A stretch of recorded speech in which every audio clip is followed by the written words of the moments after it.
नमस्कार, शिवशाही मराठीमध्ये तुम्हा सर्वांचं स्वागत आहे। सध्या आपण आहोत अंतरवाली सराटी या ठिकाणी।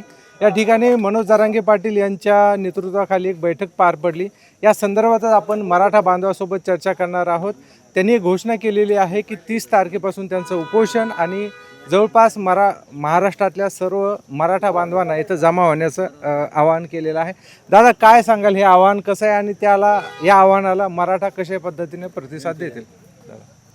नक्कीच दादांनी आवाहन केलं आहे 30 तारखेच्या आंदोलनाचं, पण त्याचबरोबर एक गोष्ट सर्व तरुण बांधवांनी, मराठा समाजातील सर्व, महाराष्ट्रातील सर्व मराठा समाजाने लक्षात घेतली पाहिजे की दादांनी हेही सांगितलं आहे की 30 तारखेला जर का मोठ्या संख्येनं, जसं 14 ऑक्टोबरला मराठा बांधव आले होते त्यापेक्षा जास्त त्या पद्धतीनं जर आले तर आपल्याला उपोषण करण्याची गरज पडणार नाही आणि सरकार आपल्यासमोर झुकेल। म्हणून ही गोष्ट अत्यंत गंभीर असून प्रत्येक घराघरातील मराठा बांधवांनी ही गोष्ट लक्षात घेऊन 30 तारखेच्या आंदोलनाची तयारी आतापासून करायची आहे आणि मोठ्या संख्येनं आपण या अंतरवाली सराटीच्या आंदोलनामध्ये सहभाग नोंदवायचा आहे। पण आपण पाहिलं तर मागच्या 3 वर्षामध्ये अशा लाखोंच्या अनेक सभा झाल्या, त्याचा काही परिणाम झाला असं वाटतं? नक्कीच परिणाम झालाय। दादांनी सांगितलंय की बाबा, आपण शेती करत असताना आपण शेतकरी आहोत, त्याच्यामधल्या काट्या कुपाट्या काढावं लागतं, अगोदर नांगरावं लागतं, वखरावं लागतं, पेरावं लागतं, तेव्हा कुठंतरी ते उगवतं। एकदाच कुठंतरी दाणे टाकायचे आणि मग त्याला पीक येणार असं कुठं नसतं। जी मशागत मागच्या 3 वर्षापासून सुरू आहे ती अत्यंत व्यवस्थितरित्या सुरू आहे आणि आता त्याचं फळ हे विद्यार्थ्यांना या ठिकाणी भेटतंय। आपण बघू शकता, ज्या 58 लाख नोंदी भेटलेल्या आहेत त्या 58 लाख नोंदीच्या आधारे पोरांना ॲडमिशन मिळावेत, जूनमध्ये त्यांचे ॲडमिशन व्हावेत, त्यांच्या ज्या नोंदी आहेत किंवा जे प्रमाणपत्र निघाले आहेत त्याचे व्हॅलिडिटी व्हावेत, यासाठी हे आंदोलन मुख्यतः बोललेलं आहे असं मला वाटतं। आणि म्हणून सर्व तमाम तरुण बांधवांनी जे शिक्षण घेत आहेत व त्यांच्या आईवडिलांनी, त्यांच्या नातेवाईकांनी आपल्या लेकरांच्या भविष्यासाठी वन्स इन अ टाईम, म्हणजे एक असं आंदोलन या महाराष्ट्राच्या भूमीमध्ये आपण 14 ऑक्टोबरचं बघितलं, त्याच पद्धतीचं आंदोलन पुन्हा एकदा 30 तारखेला आपण घडवून आणायचं आहे आणि सर्व मराठा बांधवांनी, तरुण बांधवांनी या आंदोलनात सहभाग नोंदवायचा आहे। बरं, बरेच जण म्हणत होते की मनोज जरांगे पाटील यांची हवा आता कमी झाली, मध्यंतरी कुठल्या सभा नव्हत्या किंवा जरांगे पाटील हे ॲक्टिव्ह सुद्धा नव्हते। काय सांगाल, एकंदरीत आजच्या बैठकीनंतर काय चित्र आहे? आता सन्माननीय मनोजदादा जरांगे पाटील हे राजकीय व्यक्ती नाही आहे, त्यांची हवा तपासण्याचं काम हे कुठल्याही राजकीय पुढाऱ्यांनी, राजकीय नेत्यांनी करू नये। त्यांची हवा ही समाजामध्ये आहे, त्यांचं प्रेम हे लेकरांच्या काळजामध्ये आहे। लेकरांना ज्या ज्यावेळी ते आवाज देतील, समाजाला ज्या ज्यावेळी ते आवाज देतील, त्यावेळी समाज या ठिकाणी उपस्थित राहतो। याच्यामध्ये हवेबाजीचा विषय नसून हा लेकरांच्या भविष्याचा विषय आहे। म्हणून हा कुणीही याला तोलून मापून बघण्याची गरज नाही आणि ज्याला कोणाला बघायचं असेल त्याने 30 तारखेला बघून घ्यावं। बरं, आतापर्यंत लाखोच्या सभा झाल्यात, पण 30 तारखेची जी सभा आहे, जरांगे पाटलांनी जे आवाहन केलेलं आहे, ही सभा कशी वेगळी असू शकते, तुम्हाला काय वाटतं? ही सभा यासाठी वेगळी असू शकते की जेवढी ही तुमच्या आमच्या भविष्याची आहे, महाराष्ट्रातील तमाम मराठांच्या लेकरांच्या भविष्याची आहे, तेवढीच ही मनोजदादांच्या जीवाशीची ही सभा आहे। त्यांनी स्पष्ट सांगितलं आहे की जर आपण मोठ्या संख्येने आलो तर मला उपोषण करायची गरज पडणार नाही, सरकार गुडघे टेकेल आणि आपल्याला उपोषण करण्याची गरज पडणार नाही। पण जर आपल्यासाठी भांडणाऱ्या व्यक्तीकडे आपण दुर्लक्ष केलं आणि त्यांना जर का आपल्यासाठी उपोषण करावं लागलं तर आपल्या सर्वांना माहिती आहे दादांची तब्येत आता आहे तशी बरी नाही आहे। म्हणून सर्वांनी गांभीर्याने एकदा तरी या आंदोलनामध्ये पहिल्या दिवशी तरी मोठ्या संख्येने सहभागी व्हावं, एवढीच आम्ही विनंती करू। तुम्ही पहिल्यापासून आंदोलनात सक्रिय आहात, तुम्ही काय आवाहन करणार जे कोणी नक्कीच बघत असतील तर? समाज म्हणून समाज बांधवांच्या पाठीशी उभं राहणं, समाजासाठी काहीतरी आपलं देणं लागतं, म्हणून समाजाच्या प्रत्येक आंदोलनामध्ये, समाजाच्या प्रत्येक कार्यामध्ये स्वतःला झोकून घेणं हेच आपल्या पूर्वजांनी आपल्याला शिकवलेलं। छत्रपती शिवाजी महाराजांनी, छत्रपती संभाजी महाराजांनी, डॉक्टर बाबासाहेब आंबेडकरांनी, या सर्व महापुरुषांनी समाजासाठी लढणं आपल्याला शिकवलं आहे आणि आपण समाजासाठी या ठिकाणी लढतो। त्यावेळीची जी लढाई होती त्या लढाईमध्ये जे गोरगरीब कष्टकरी बांधव यांच्यासाठी डॉक्टर बाबासाहेब आंबेडकर हे लढले नव्हे तर त्यांनी विजय मिळवून दाखवला। त्याच पद्धतीनं आता समाजाची जी परिस्थिती झालेली आहे, समाजाचे जे हाल झालेले आहे, त्यासाठी सन्माननीय मनोजदादा जरांगे पाटील हे आमच्या समाजासाठी लढत आहेत आणि समाजासाठी लढत असताना बराचसा द्वेष या ठिकाणी पसरवला जातो। काही लोक म्हणतात की तुम्ही जातीवाद करतात, काही लोक म्हणतात की तुम्ही समाजामध्ये दुफळी निर्माण करण्याचं काम या ठिकाणी करताय।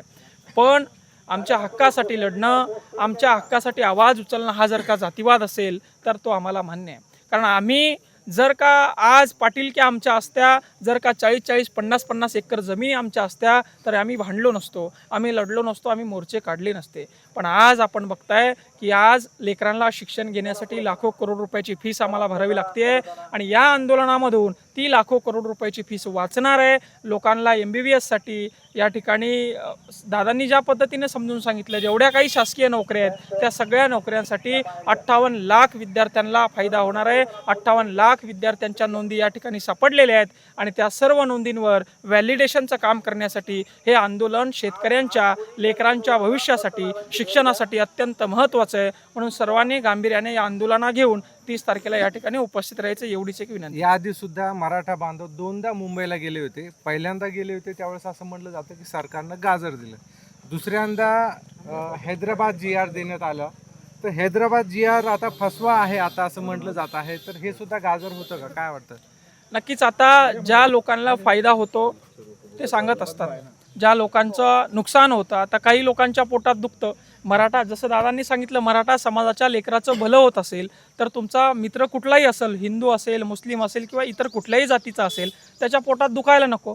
कारण की ओपनमध्ये 30% जागा OBC समाजाने बेतल्यात आणि ऑलरेडी त्यांना 52% आरक्षण आहेत. मग आमचं फक्त 18% राहिलं आहे. 18%मध्ये सुद्धा नोकऱ्या नाही आहेत असं म्हणून आमचा समाज हा मागं राहिला आहे. याच्यामध्ये जातीभेद कुठलाच नाही आहे. याच्यामध्ये वेळोवेळी सन्माननीय मनोजदादा जरांगे पाटील यांनी आंदोलन काढून मार्ग काढलेले आहेत.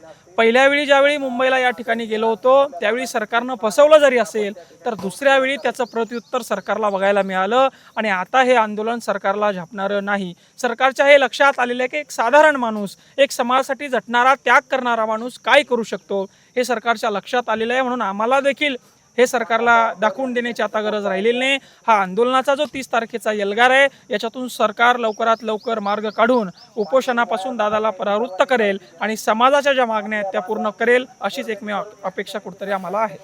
नक्की दादा, धन्यवाद. आपल्यासोबत आहेत सचिन हावळे पाटील. दादा, 30 तारखेचं आवाहन केलेलं आहे मनोज जरांगे पाटलांनी. कशा पद्धतीने हे आंदोलन वेगळं असेल, उपोषण वेगळं असेल नेहमीपेक्षा, काय भावना आहे? काय झालं, मनोज दादांनी 8 महिने सरकारला वेळ दिला होता. जसं मुंबईहून आलो आणि त्यानंतर 8 महिने वेळ दिला आणि या सरकारला असं वाटलं की आपण हे मुंबईहून हे मराठी पाठवून दिले म्हणजे जिंकलो, मराठे संपले, मनोज जरांगे पाटलाची हवा संपली. हे काही पंक्चर व्हायचे काय आधीच पंक्चर असते ते म्हणते मग जरांगे पाटला.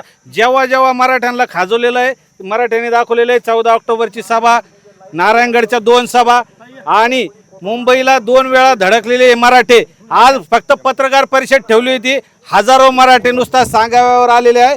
मनोज जरांगे पाटलांनी 30 मे पासून आमरण उपोषण चालू करणारे असं जाहीर केलेलं आहे. मनोज दादांना आम्ही सगळ्यांनी विनंती केली होती की आपण आमरण उपोषण करू नका. बरेच जण म्हणतात मनोज जरांगे पाटील हे वैयक्तिक निर्णय घेतात, समाजाला विचारत नाही. तर आज आपण पत्रकार बांधव आहेत, आपण सगळ्यांनी बघितलेलं आहे. मनोज जरांगे पाटलांनी समाजाला विचारलं काय करायचंय, पण समाज म्हणत होता आमरण उपोषण करू नका. पण मनोज दादा ठाम आहे, कारण या सरकारला जर संविधानिक अधिकारानेच जिंकावं लागतं. आपण बघू शकतोय आपल्याला हुकुमशाही नाही आहे, आपण दंडेलशाही करू शकत नाही. आमरण उपोषण ते मनोज दादा करणार आहे. हे जे सगळा व्हिडिओ बघताय त्या सगळ्यांना विनंती आहे, जसं तुम्ही एखादे लग्न, आता लग्न सराई संपली, काल संपली, प्रत्येकाला तुम्ही मूळ वाटी घेऊन जात होते, तांदूळ अक्षता घेऊन जात होते की लेकरा बाळांसह यायचं. त्या पद्धतीने सगळ्यांनी 30 मेला आमरण उपोषण मनोज दादा चालू करत आहे, यायचं आहे. आणि आता जसं तुम्ही काहीतरी एक प्रश्न विचारत होते त्यांना जातीवादाचा, तर या ठिकाणी 18 पगड जातीचे आणि 12 बलुतेदार, या ठिकाणी दलित, मुस्लिम, धनगर, बंजारा, आदिवासी सगळ्या समाजाची या ठिकाणी आज आले होते. तुमच्या पत्रकार बांधवांनी त्या लोकांच्या बाईटही घेतलेल्या आहे. आणि आमचं कसं असतं, बाप दाखवण्याचं श्राद्ध कर. हे बाकीचे काय असते, जसं तो एक वडापाव चोर हाक्या जो डुप्लिकेट केसाचा वीक घालतो आणि एक बिनमिशाचा वाघ माऱ्या. आणि आता कोणता शेंगुळे बाबा आलेला आहे मार्केटमध्ये, त्याने तर मराठ्याला सांगितलं होतं की या ठिकाणी बटुळे नाही, शेंगुळे. तर त्याने आवाहन केलं होतं मराठ्यांनी या ठिकाणी येऊन दाखवा. तर मराठे या ठिकाणी आलेले आहे आणि तुझ्या छाताडावर बसण्यासाठी 30 मेला मराठे पुन्हा या ठिकाणी अंतरवाल्याने. तुझ्यात जर धमक असेल, तुझ्यात धमक असेल तर तू त्यो हाक्या आणि तो बिनमेशाचा वाघ मार्या, तुम्ही तिघांना एकत्र येऊन सभा घ्या आणि या ठिकाणी 30 मेला मराठी येण्यापासून रोखून दाखवा. आपल्यासोबत काही महिला भगिनी आहेत. ताई, काय सांगाल एकंदरीत आजची जी सभा झालेली आहे, कशी सभा वेगळी होती आणि दादाने जे आवाहन केलं त्याबद्दल काय भावना? ही सभा म्हणजे खरं म्हणलं तर मीटिंग म्हणूनच आम्ही सगळे आलो होतो, पण त्याचं स्वरूप सभेत झालेलं आहे. तुम्हाला नेहमी बघता तुम्ही आंतरवालीमध्ये जेव्हा पाटलाने एक आवाज दिला तर मराठे सगळे हातातले कामं सोडून, शेतातला नागर सोडून, वस्त्यावरचे कामधंदे सोडून महिला देखील आणि पुरुष देखील आमचे बांधव सगळे हजर होतात. बरं, काय सांगाल की ज्या पद्धतीने या आधी सुद्धा 2दा मुंबईपर्यंत आपले आंदोलक गेले होते मराठा, पण त्यावेळेस आपल्याला काही मागण्या मान्य झालेल्या नाहीत, तर यानंतर मागण्या मान्य होतील असं वाटतं एकंदरीत? आता आम्ही कसं आहे म्हणजे पाटलाच्या मागे आहोत सगळे. पाटील जे म्हणतील ते. पाटलांनी म्हणलं आपल्याला असं करावं लागतं आंदोलन, तर आम्ही त्यांच्या पाठीमागे. पाटलांनी म्हणलं चलो दिल्ली, तर आम्ही सगळे दिल्लीला धडकणार. मुंबईचा अनुभव तुम्ही घेतलेलाच आहे, त्याच्यापेक्षा दिल्लीला त्याच्याहून डबल अनुभव तुम्हाला जरा घ्यायचा असेल किंवा नसेल, त्याच्या अगोदरच तुम्ही निर्णय घेऊन टाका. कारण की ती वेळ तुमच्यावर येणारे दमछाक होणारे मुंबईमध्ये सुद्धा, कारण की मुंबईला बी नाही आणि दिल्लीला सुद्धा. कारण की लाल किल्ल्यापर्यंत एक म्हणजे किल्ल्यावर सुद्धा माणसं चढतील आमची. तुम्ही आता मुंबईला पण पाहिलं, जे बॅरिगेट्स असतात त्याच्यावर सुद्धा आमचे बांधव त्यांनी झेंडा लावलेला आहे. परत महानगरपालिकेच्या वरती मुंबईच्या एवढ्या उंच याच्यावरती आमच्या बांधवांनी झेंडा फडकवलेला आहे.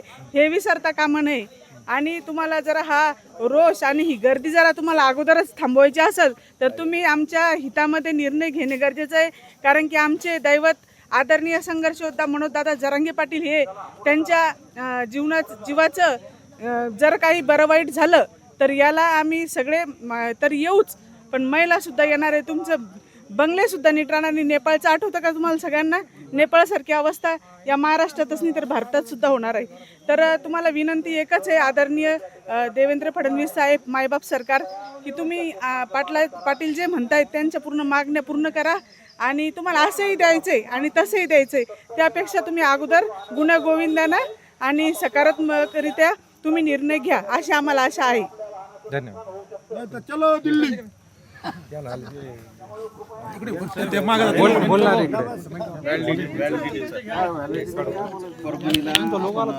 हा झाली.